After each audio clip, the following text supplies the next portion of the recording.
Novinama u budućem zakonu o bezbjednosti saobraćaja koje su predstavljene ovih dana predviđeno je više ograničenja koja se odnose na mlade vozače ispod 21 godine starosti. Zakon bi trebalo da se nađe u Skupštini već na narednom zasjedanju, a mi smo se raspitivali u autoškolama koliko će njihovi polaznici spremno dočekati ove izmjene. Ako zakon bude usvojen sa predloženim izmenama, vozači mlađi od 19 godina neće smeti da voze motocikle ili automobile veće snage motora od 80 kW, a bit će im zabranjeno da upravljaju vozilom i u vremenu od 23 do 6 časova ujutru. Kada je alkohol u pitanju, za njih će važiti nulta tolerancija.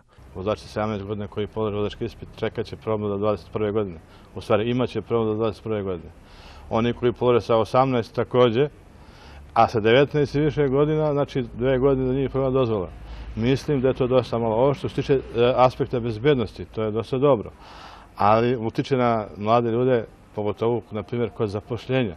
Jer oni, ako bi se negdje zaposlili u nekom preduzeću ili firmi, kao vozači motornih vozila, znači oni, verovatno njih neće niko primiti u radnom odnosu dok god se ne stekne pravo na vozačku dozvolu, u stvari dok god ne istekne prvo vozačku dozvolu. Kvalitet obuke je posle reorganizacije autoškola na višem stupnju i budući vozači se spremniji uključuju u saobraćaj. Kvalitet obuke se povećao zaista i za razliku od nekih ranijih godina na mnogo je većem stepenu. I teorijske i praktične obuke. Lično, što se tiče naše škole, ja mislim da ti kandidati su potpuno osposobljeni za učešće u saobraćaju. Naravno, vožnja se uči ceo život. Mislim da je i dobra stvar zabrana vožnje od 23 do 6 ujutru također, jer tad se uglavnom i događaju ti problemi, jer evo zimi se konkretno recimo i menjaju vremenski uslovi, tokom noći pada temperatura, mlad vozač kad izađe na poledicu nije isto što iskusan vozač, tako da se sa tim slažem, ali ovo drugo je zaista meni nerazumljivo, ne znam iz kojih je razloga.